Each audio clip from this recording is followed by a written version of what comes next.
just can't tell it all. I really, really love our intro song, but that's neither here nor there. Hey, y'all. Welcome back to Dairy Discussions, the podcast where we keep it real, raw, and righteous. It's me, your girl, Brittany Broaddus-Smith, the #1 Christian sexologist and your favorite girlfriend. How you doing? We are back like we never left at our weekly daring discussion. You already know season 2 is sex and we've been getting into it. We had sex and fatherhood, sex and research, sex and salvation, sex and attachment styles. And today's episode is sex and menopause. I don't know if I shared with y'all that in 2020, I had a hysterectomy. We'll talk about that another day. But I have been very, very hyper-focused on perimenopause and menopause and what that's going to mean. Because as I'm holding on to the Lord's unchanging hand, what my sex life going to be like? Because it's very likely that I'll be going through menopause when I get married again. So, what's up? And of course, I had to bring none other than this woman is literally one of my favorite human beings on earth.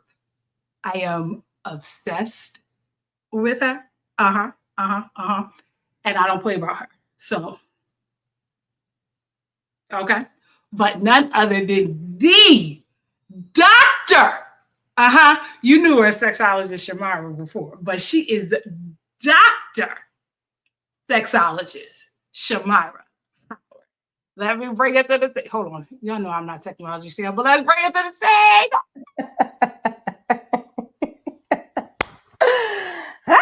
Come on, intro. Dr. Sexologist Shamira. I got real close to this camera, and I was like, "Oh, lace wear. You can't even see my lace." Nowhere. Shout out to my little sister. It's good to have a younger millennial in the bunch because they know how to do all the stuff. Because I'm melted down. I'm up this way towards the millennials, the zennials. What they call us? The zennials. I'm up there, closer to the Gen X in age. But what am I? When did millennials start? Millennials started in. We're all in the millennial. 82 to 93. We're all in the millennials. But anyway. Yeah, but I think the older ones they call zennials. That's like closer to Gen X. But like, we know we have the homegrown traditions of the Gen Xers, but like can get it if we need real to. Busy like fair sometimes, yeah. But the younger is like the 93. My sister was born in 93. I don't know nothing about how the younger 30-year-olds live their life. Mine too. I don't know nothing about it. But Dr. Shamira, thank you so very much for being here because you are booked and busy, mama. Thank God. Yeah, while you doing? Also, Lord, we see what you have done for others. All right, we have to stay serious because we will cut up like this the entire 40 minutes. I know people don't realize that we do. Like, we have to stay serious. No, we have to stay serious because we are friends in real life, and this would just be like one of our phone calls. And this ain't that. Okay. So we start every episode. First and foremost, before we get there, for the people that have been living under a rock, you know that I love when Black women have the opportunity to get their flowers, but also I believe that all Black women, particularly the excellence that is you and those like you, need the platforms to be able to give themselves their flowers. So we're talking about sex and menopause and wherever that tangent takes us. Who are you, first and foremost, and why do you feel like you're uniquely qualified to have this discussion? I'm qualified because I'm set apart. I am Shamira Howard, Dr. Shamira Howard, affectionately known as sexologist Shamira. And so I'm a licensed clinical social worker, certified sex therapist, and I've been in the sex therapy and relationship space for about 13 years now, and I've been doing this work for about 17 years now. And so that kind of the qualifications based on education and all of the other things. And what I basically do is I travel around the world doing a lot of sex right? So I love this series, Sex and not necessarily in this way, but I travel around the world. People will ask me to come to a conference, to come to a resort, to come to their event. transform their audience by helping whoever their audience members are deal with whatever sexual issues they're having, specifically in their relationships and sometimes outside of what I would call different activities that they might be interested in.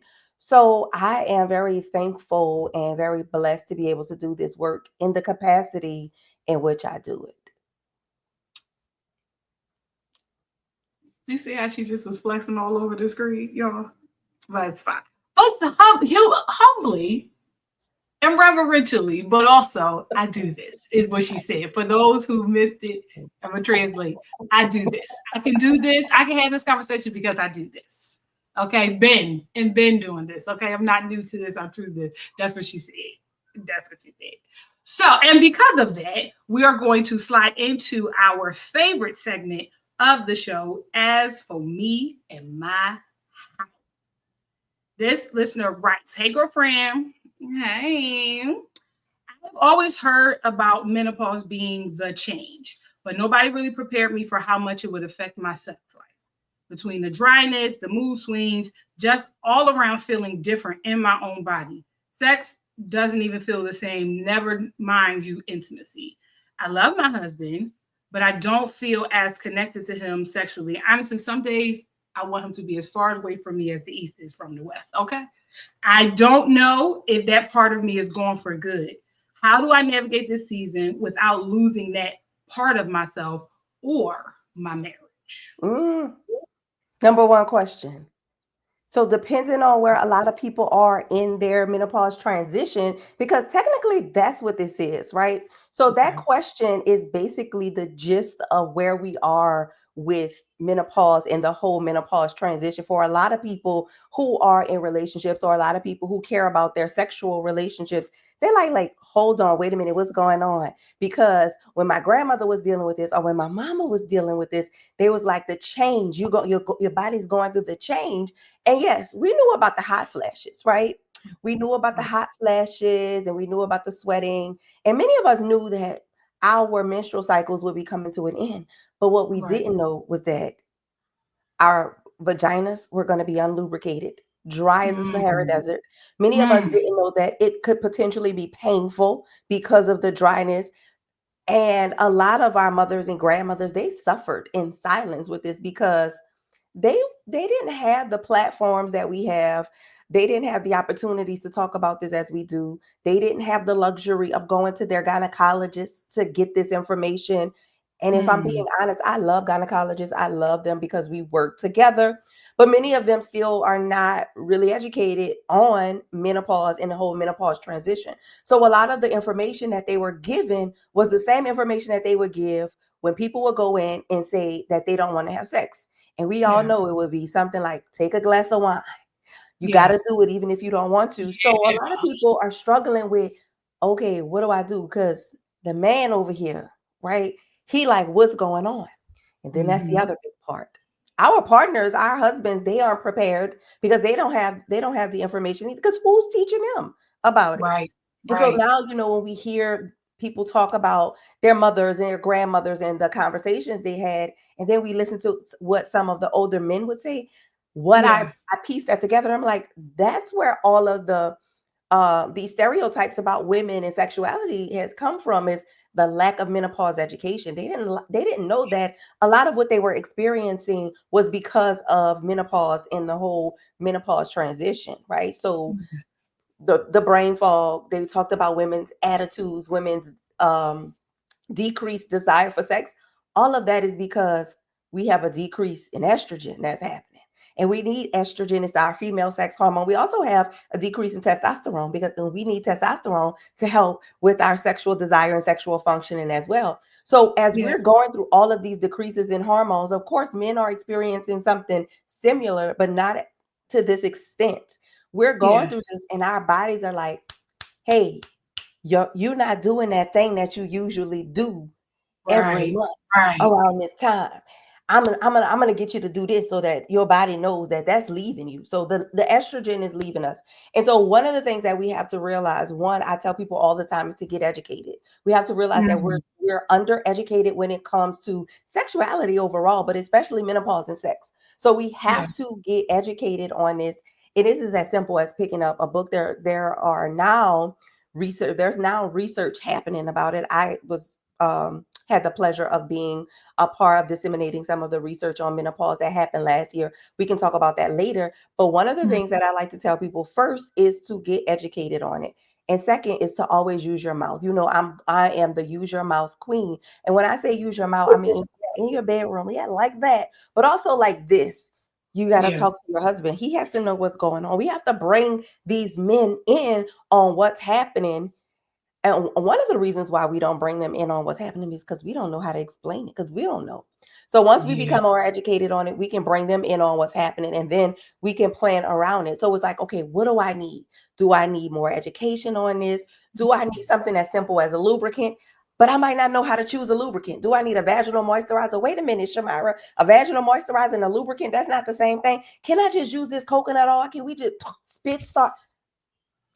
We need to get real educated on it and bring our men in on it so that we can plan around it. And sometimes that's going to look like going to the gynecologist.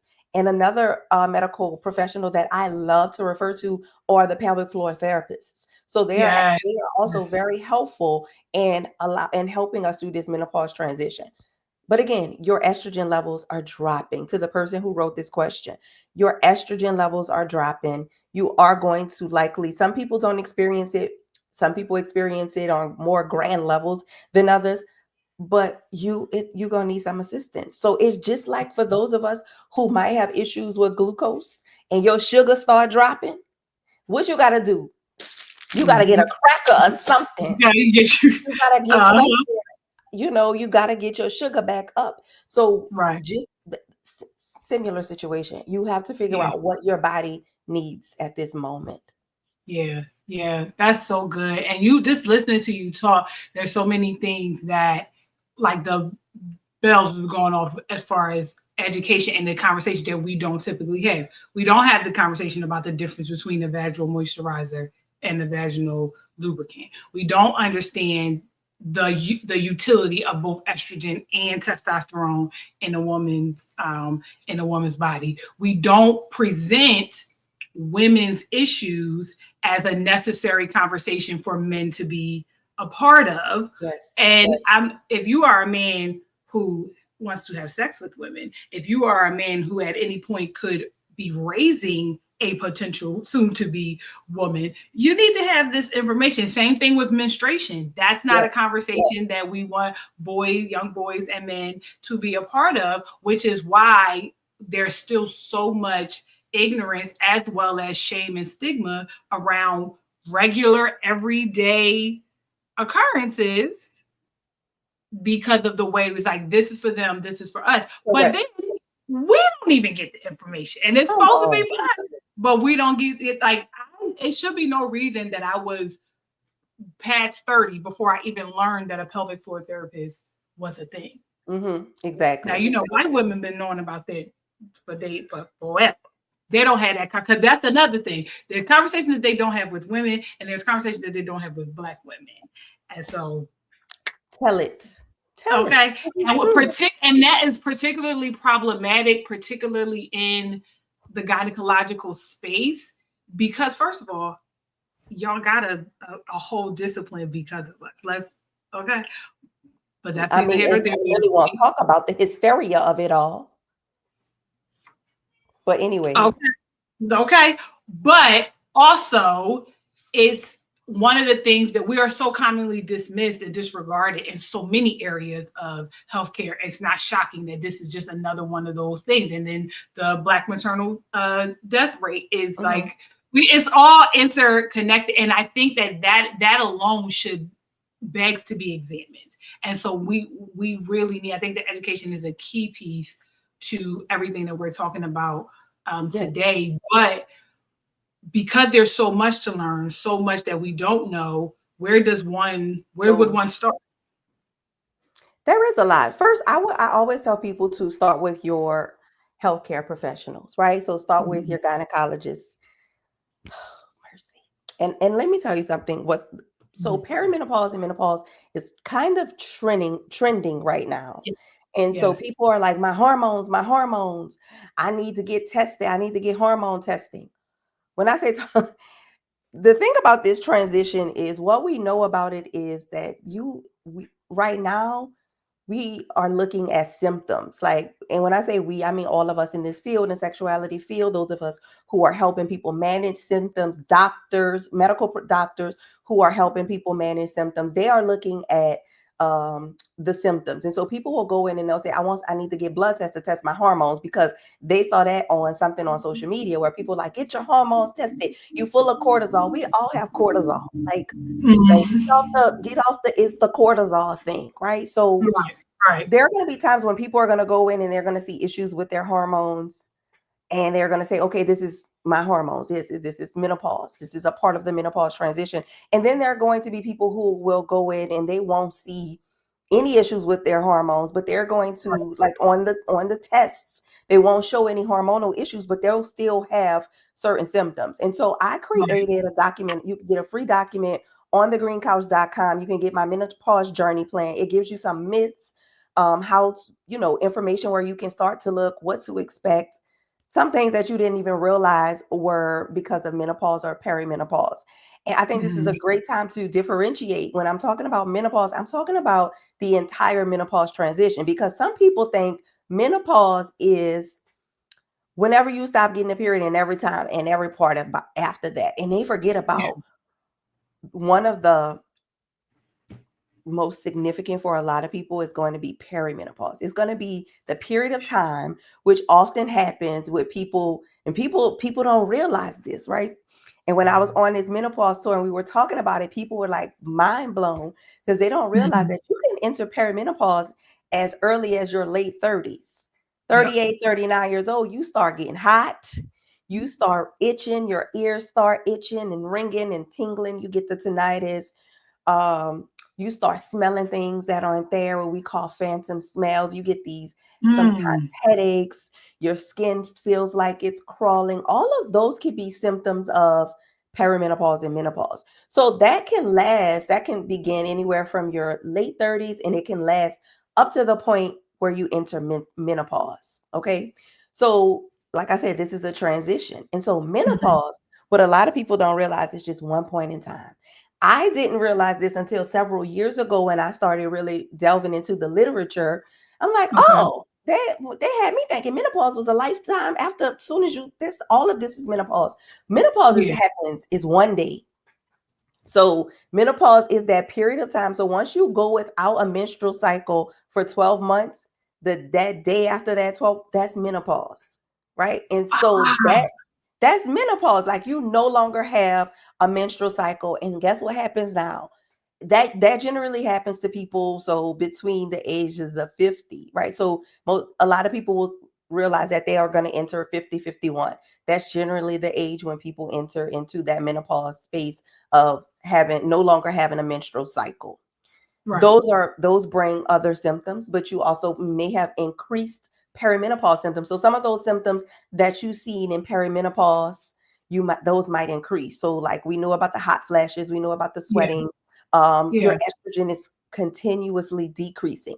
And then after that period in time, when you go into menopause, now you're in postmenopause. And most of us will spend the most time of our lives in postmenopause.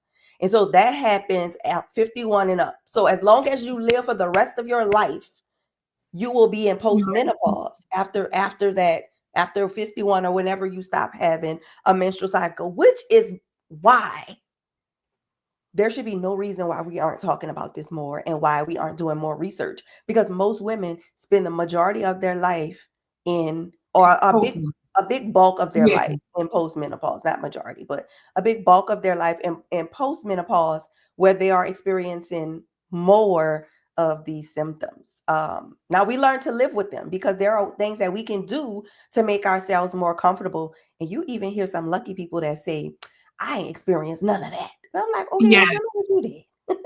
Right. What's the secret?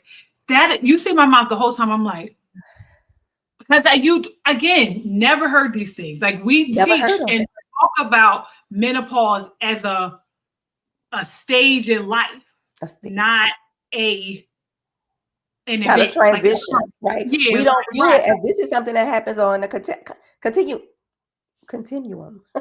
Yes. Like, we Yes. don't see this as a transition. We see this as oh, we're going to go to menopause as a Right. destination, not knowing it's Yes. the entire journey. That is wow. And even the perimenopause symptoms, I'm like, I do be itching. But and it's so crazy because I can see how, particularly when you are a group who is historically ignored, why you would sit and do that process of trying to diagnose yourself, right? Like, because Right. I have eczema and I'm always itchy. My skin Right. is always cold. I always think it's something on me. Is that a bug? Every single time, right? And I would not think to connect that to perimenopause. Like, it was like stuff that made me start saying, was, stuff like physically, like in my body, like Right. genitals and stuff like that. But those are also symptoms that they report for people who've had weight loss surgery. So I'm Yeah. just like, what the heck is going on? So then I go to the doctor because I'm finna use my insurance to the best of its capacity. Okay. Um, and I get my hormones tested, and she said it's all fine.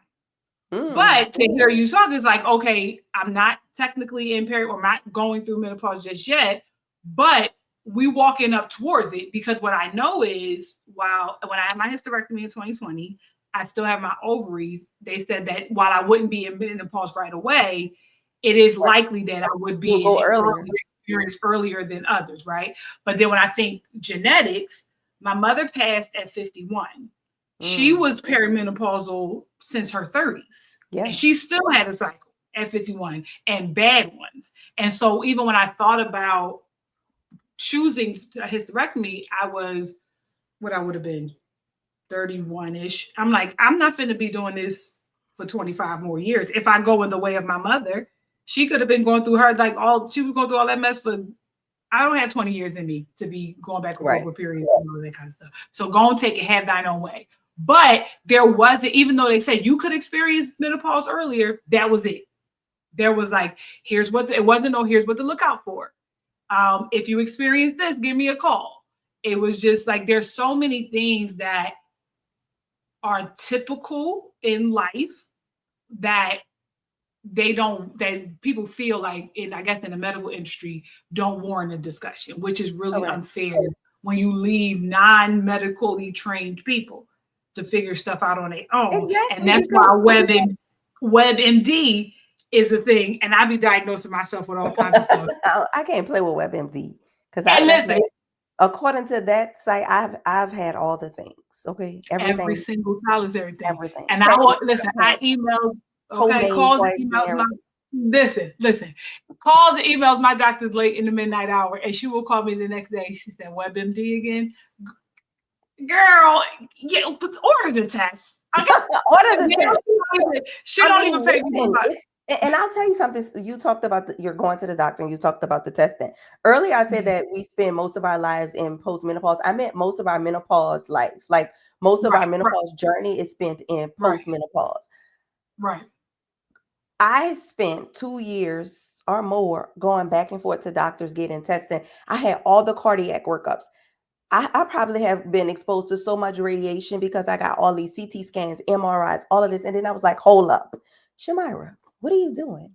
You've been doing this work for the past few years. You having perimenopause symptoms, girl. You're not dying right now. But some Right. people are like, oh my God, I'm having a heart attack because Yeah. one of the symptoms of perimenopause is the palpitations. Some people Yep. even get shortness of breath. And you go Mm. get all of this stuff worked up, and they're like, oh, you're fine. You don't need to come back here for another 40 years. Like, no, something is wrong with me. And it's like, yes. Like, I can't remember nothing. My brain, in addition to what happened to us 5 years ago, perimenopause, because the brain we brain fatigue, brain fog, we have that anxiety. Some people get increased anxiety. Some people start breaking bones, and they're like, why are we breaking our bones? We are losing estrogen, y'all. We are. And so Mm. it's going to be important for us throughout this transition to, one, again, we have to get educated. We have to bring this up with our medical professionals. Some people have, I've been seeing people in therapy with symptom management stuff, and talking about doing more stuff. And personally, what has helped me is these past 2.5 years is I became really dedicated to fitness and food, because I like food. Mm. So I had to really incorporate fitness in here because another thing that happens to a lot of people during perimenopause is the insulin resistance, right? And sometimes people are like, is the insulin resistance the cause of this, or is the perimenopause the cause of this? Researchers still are trying to figure that out. So in the meantime, we have to figure out what can we do to decrease these symptoms or to make them more bearable. Was waking up every night soaking wet, like every night is soaking wet. And people are literally talking about this now online. I don't remember, like a lot of the stuff I don't remember my parents, my mom talking about, my grandmother talking about. The change of life was referred to as you are no longer going to be able to have children. We didn't realize we were going to be dealing with a myriad of symptoms, like literally going through personality changes day by day, like personality changes. And so this is why it's important for us, especially us who are partnered, to bring our partners in on this experience. My partner is all my husband. He's like, oh, your menopause acting up. I'm like, it's not menopause. I'm having some symptoms. I'm in, I'm Not still your getting menopause acting up. because everybody know I get hot in my house. Like it's 64 degrees, and they're like, can we turn on the heat? We know you be hot, but can we turn on the heat? And so I'm like, I cannot believe I'm having these symptoms this early.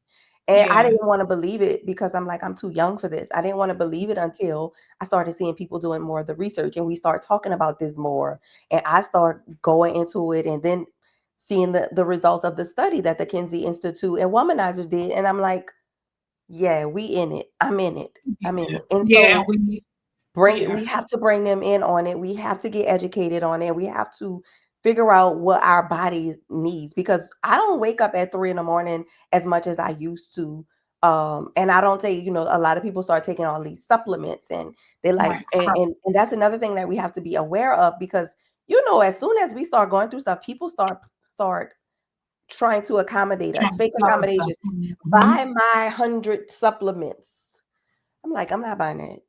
They're gonna use them buzzwords. Whatever's popular, whatever the popular worry is, there is going to be some type of commodification. And so when you're commodification of it, correct. And when you're educated on it and you are like, okay, I know this, my doctor told me this.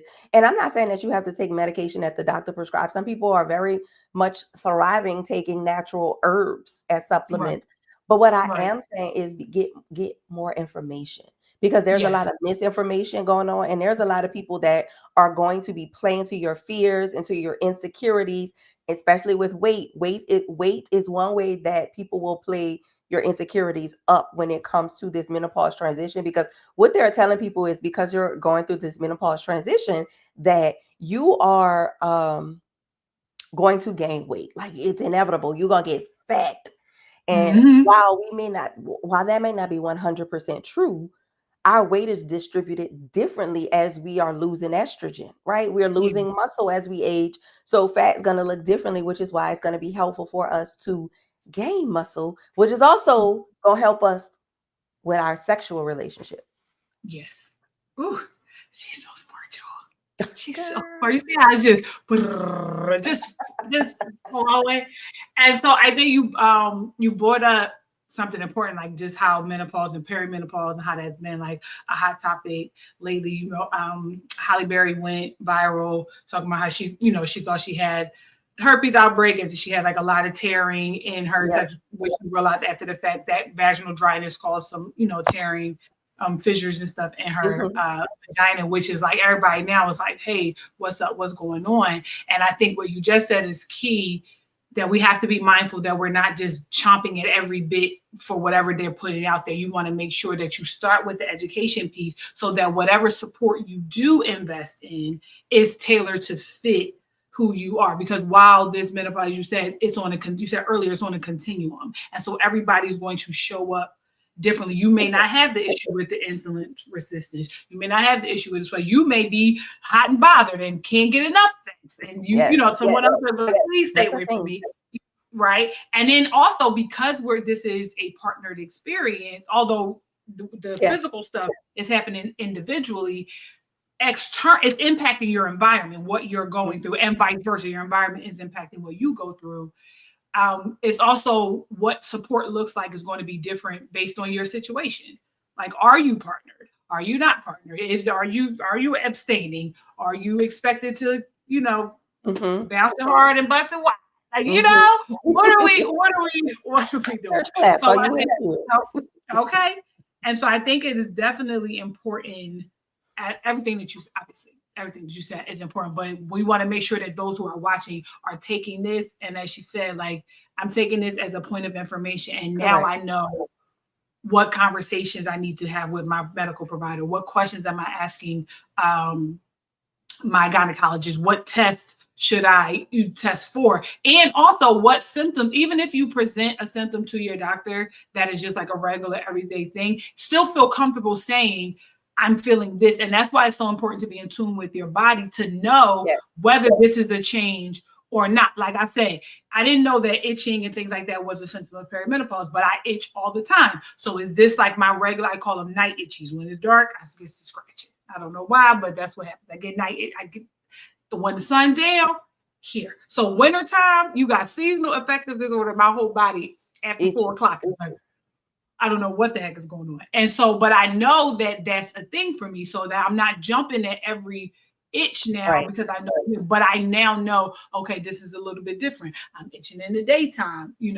Did I change my soaps? Like all of those things, so that Yeah. you're having a fruitful conversation and you're not allowing, even though they should not dismiss you as being hysterical or anything ever, when you come in well informed, because they hate a well informed black. We hate a well informed black woman. Okay, the medical complex hate to see a black woman who know what she's talking about coming. Okay, but you come in like, hey, okay, here's my list, here's my symptoms, and because then they want to send you home. Like, let's wait a couple more weeks. I've watched this for the last 6 weeks. Here's what's happening. Here's what's going on. Now, what are we Yes. going to do? Yes. Because and then yes, exactly. Exactly. Changes in your weight, changes in your appetite, changes in your skin, changes in your mood, all of those, all of those things. Like they are literally supposed to and trained to triage for these particular things. And when you come in already prepared, that saves a lot of time. And a lot of us struggle with certain illnesses because we were diagnosed too late.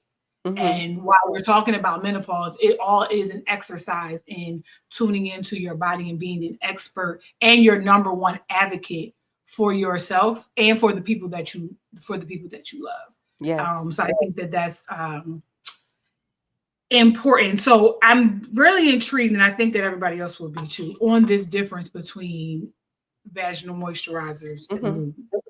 Yeah. So people say I'm dry down there, and so historically, when you would hear somebody saying they're dry, we like, okay, get some lube, use some lube for your sex. However, people who are going through perimenopause and what, I don't know Halle Berry's, situation, vaginal situation, but this is an example of what she could have been experiencing is when the vulva is dry, because the vulva gets dry too. Right. And so that is, your external genitalia where your labia are, that gets dry. And so that's different from your vagina being dry, right? Which is the organ where we, sometimes have push babies from, where we sometimes put tampons and bleed from menstrual cycle. That's the difference. That's the vagina. So when your vulva is dry, sometimes it hurts when people walk. They describe it as feeling chafe. Sometimes it hurts when they walk. They get some tearing. They can get tearing during sex or just as a condition of it being dry. And so there are vaginal moisturizers that people use in that area to help them keep it not lubricated, but keep it moisturized. Yeah. And so we have to be careful with what we're putting there, of course, because some people have sensitivities. This is just like what Brittany, what you just said about knowing your body. You got to know your body, because some people be like, I use this. There's this one product that everybody wants to put everywhere, and I am always against this product because it's an it has antifungal, antibacterial it has antifungal properties, which is why they like to use it, but it also has antibacterial properties. And so if you're using something with antibacterial properties in your vaginal area, it could also be disrupting the good bacteria in that area, which puts you at risk of having bacteria infections, bacterial vaginosis. And I know y'all don't want to smell like fish. We all know what bacterial vaginosis is. We all know that that's one of the number one vaginal infections in the world, is BV, and it doesn't smell good. And so we try to avoid it. because it don't smell good, don't feel good. It lowers your confidence, but it happens. It's a thing that happens. And so we can decrease our risk by not putting this one product in others in that area. There are some, go ahead. What's the product? Is it coconut oil? Is that what you get ready to say? Is it what?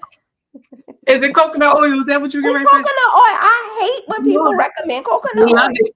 They love it so much. They love a They good love coconut oil, and I get it because it's slippery. It's what, and people say it moisturizes. But if that's something that helps you, then that's fine. Mhm. If everybody, I tell people to use what works for you. If you've been using coconut oil for the past 30 years and it's worked for you, and that's fine. However, I do want to let you know that as you transition, oh wait, let me finish. So that Mhm. is when we're talking about vaginal moisturizers, those are for the outer genitalia, the vulva area. And when we're talking about vaginal lube, that is to help friction and also to help with restore lubrication that's lost because of perimenopause, because of the decrease in estrogen. That lube is to use during penetrative sex, right? So if you are using penetrative sex, or if you're using any toys and you recognize that what the area where the penis goes in is a bit drier than normal, and it's causing you some issues, use your lube. There are lots of great lubricants. Now there are lots of lube that has a lot of trash in it, so do your research with your lube. There are some natural really good lubes. Silicone lubes are really good for people, and there's one silicone lubricant that can also be used as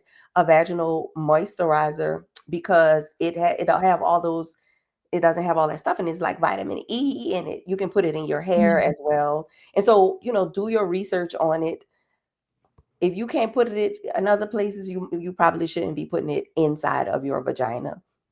So be careful. And I know people are like, use this for lube, put this aloe vera in your vagina. Just do whatever you do that works for you, whatever you can do that works for you. But also know what you're putting in your body. Like all of the stuff, if they're selling it on a TikTok shop, I probably wouldn't, get it, because if they're making it in their kitchen, I probably wouldn't get it. You know what I mean?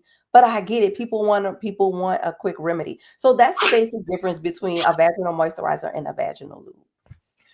Make it in One their for kitchen. outside, one for inside.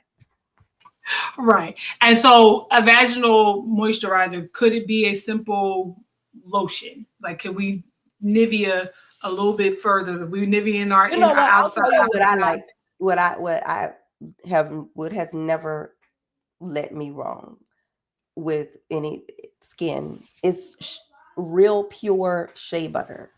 Like a little bit of shea butter in the hand if you needed to just put something down there for Mhm. some moisturization, or to not have it so dry. Mhm. And that has worked for centuries for people. It doesn't Mhm. have the antibacterial properties as coconut oil does. That help. I wouldn't put anything scented or fragranced in the area. Of course, I know some people do and they love that. That's just not my thing. I'm just, but I'm all team you, and whatever works for you, then that's fine. But I wouldn't put any like store-bought lotions, and we love a good lotion, a good body butter. I wouldn't do that. But the shea butter, some people even use Vaseline, that's Mhm. petroleum jelly. So just whatever Well, works I, for you on the outside. right. Right. Yeah. I've seen that Aquaphor, like Aquaphor is another one that's Before, been getting more like popular now because of how we used to use it on diaper rashes and how it's effective. But keeping in mind that it's a one of them. One is a moisture barrier, yes. and one is a moisture keeper inner. Like between Vaseline and Aquaphor, like you put, like when people are slugging, they use it in their skincare. Like once you've already put all your moisture on, Moisture. It's to the hold the moisture Aquaphor, in. That's so that Vaseline. it is, yeah, yeah. So yes, so that's, and thank you Of course. for that. This has been, and I think that the sciencey part, I love the way you teach in general because you definitely give us science, but in a way that we can actually do something with. It doesn't Oh, feel I'm like, glad it to. feels like school, but feels like a class that you don't miss. You know what I mean? Because she a professor too, y'all. Just let I you gotta know. get that science. We gotta Yeah, differentiate, and we we gotta be gotta, careful. We gotta be yeah, careful with stuff at this point. So yeah. Yeah. And I don't, if y'all looking at the screen, you see the letters after her name, licensed clinical social worker. That's why she's my sister in social work.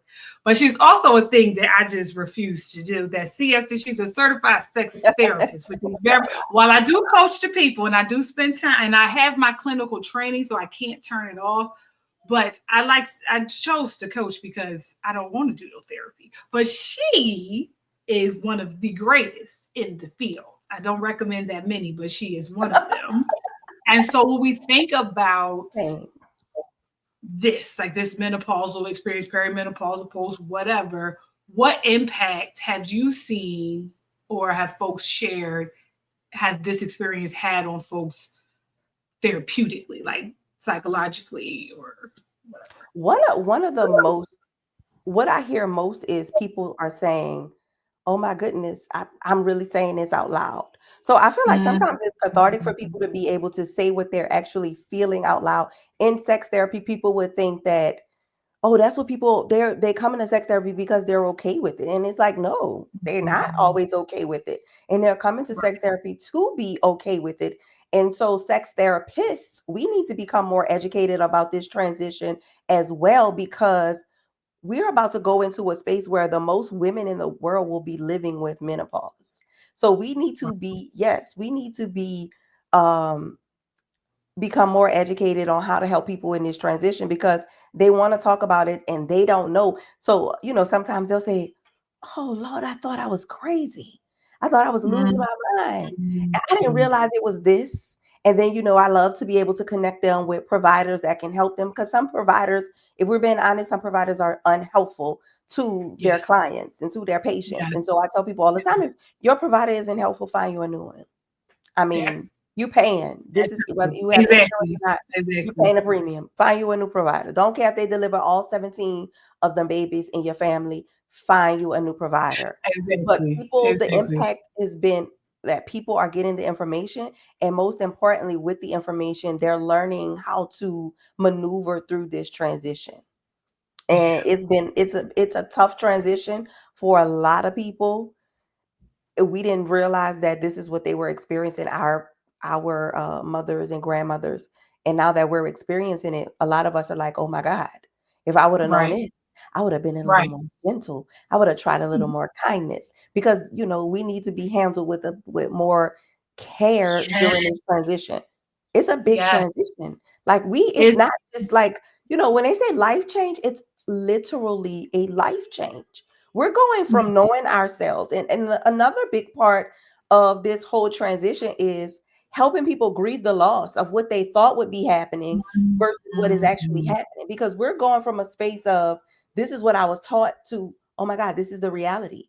And this is who I Yeah. knew myself to be, to now I'm not able to do this anymore. I used to love to Yeah. go out, drink socially with my friends, but I can't. My body doesn't handle alcohol. Oh, this is where I am now. I'm that Yeah. person. And so helping Yeah. people grieve the loss of, this is what I thought versus this is who I am, is Yeah. another pivotal piece for us as providers, as coaches, sex coaches in this space, sex therapists, sex counselors, sex educators, is being able Yeah. to help people understand this transition and helping them understand the loss that they're experiencing.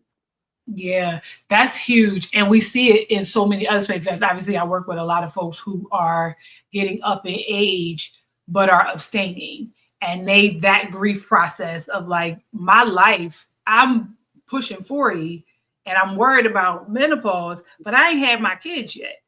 And Yes, so yes, grieving what I thought yes. I would have, the life I thought I would have at this time. And then this is the season where it's like, I only got a couple more good years left. And now this when folks begin to consider more compromising their values. Like Oh my I God. know I ain't supposed to do this, but I ain't got that much time and I don't have no prospects. So let me figure this out. And I think that, like you said, is very important for sex coaches, sex therapists, even faith leaders, like anybody who is supporting or walking alongside someone in this season of their life. Um, like you said, being more gentle, but also holding space for that grief of what I thought was going to be as not is absolutely is absolutely crucial. And just for those listening, just this should be affirming that if you for a minute thought, I think I need to talk to somebody, Yes. you might do. And that, like, this is not, a lot of times we convince ourselves, you might do, but a lot of times we convince ourselves that the stuff that we go through is so trivial that it's not worthy of seeking support. And I really, that is my heart for Black women or women in general, just humanity. Like, it's worth asking for help, whatever it is, even if the person that you go to is holding a mirror to you and helping you make sense of something that may not necessarily be reality. Like, a lot of times, the enemy, he likes to play when you keep things in your head, he likes to play with it. So when you have a safe space to get what's inside outside, sometimes it's like, oh yeah, no, I definitely am tripping, and you get to leave it alone. But sometimes it's like, oh no, I'm actually not tripping, and I need some support. But we're not meant to do this alone. No, we are so our as our world shifts, we're so transactional in our relationships that we don't agape well. I was just saying agape, get out of my head. Oh my God. We don't agape well at all. And that is leaving us lonely. And I think, though, the ills of society that are set out to disparage, to tear down, they get to succeed because we don't agape well. Like, evil is hell bent on being evil is going to be evil. But it's when the good chooses not to do good, or to chooses not to do anything, that evil gets to prevail. Yes. And I think that it's just so disheartening just listening to you. Like, I'm taking it all in and I feel so good, but I'm just like thinking about my mom, God rest her soul. And I'm like, her last couple of months with us, baby girl was on my nerves. Okay, there it is. I'm just gonna say it. Sis was on my nerves. You know how we do. Okay. And I was stay over there. But then I've had moments, and this last winter season, honey, it's been a little dark. Yeah. And I'm like, Mom, if this is what you were feeling during those last couple of months of your life, baby, I get it. Baby, I get it, and I'm sorry. And I'm sorry. Oof. Okay, when I get the glory, that's the first thing I'm going to say is, honey, I'm sorry. Because this is like, she was very, like, supremely anxious, was having a fight with her about taking her medicine. She already had a heart problem. So the perimenopause didn't make it no better. And she wasn't like intentional about taking medicine. She was just sick of it. I think that she just got to the point where she's like, man, I'm not doing this no more. And that's what ultimately led to her untimely passing. But I'm like, dang, Mom, like, did they see you? Because she had so many health issues, they probably only addressed the more acute ones. Yep. Like, I just need to forget the vaginal dryness, your hot flashes and all that. I need to keep your heart beating. Correct. But it wasn't so much the heart. She had lived with a heart problem so long, she knew how to navigate a quality of life with that condition. It was this new stuff that she did, like that she was 50 years old, still having debilitating menstrual cycles. She was still having to call out of work and change her sheets after waking up at 50. Yeah. And I'm sure that nobody was addressing that because, as you said, we're just going through what we're supposed to go through. Right. And I'm sorry she went through that. Oh my goodness. It was terrible. And so when I was diagnosed with adenomyosis, which is what led to my hysterectomy, I was like, oh my God, this is what my mom had. And why did nobody help her 15 years prior? Because I remember she was going through this in her 30s. I remember. Right. I remember what her bad days, cycle-wise, looked like. And then we were all in there, with 3 girls, we done all synced up, and we all had really bad periods, really bad cramps. We was all in our rooms crying and snotting together. Then when it went away, we came up and it was as if nothing happened. No discussion, no whatever. And what I love is that, like, while I look back, like, dang, Mom, I wish I would have known more. I wish I would have been able to advocate for you. But while I don't have any daughters, I now can be that, like, voice or light for the next generation. We don't have to, painful periods, Right. fibroids, all those things don't have to just be the way of life for the next generation. You know what I'm Yes. saying? I'm really grateful for that. I'm really grateful for you and the work Absolutely. that you do. And even just establishing this as a worthy and necessary conversation, right? Because Absolutely. you are extremely popular. The people know, the people of God love you. They know you. So when you say something is important, when you say something is worth looking at, and the way you approach it, as you said, like I've looked into the research, I've read on this, I went on this tour. I'm partnering with like credentialed and like real people doing the things, right? This is Doing the not no research. money grab, right? There's not no money grab and things like that. I People ain't will be selling getting nothing to you. right. Correct. So I will make sure that I link her menopause journey guide in the description below so that you are checking So it you can out. plan and prepare.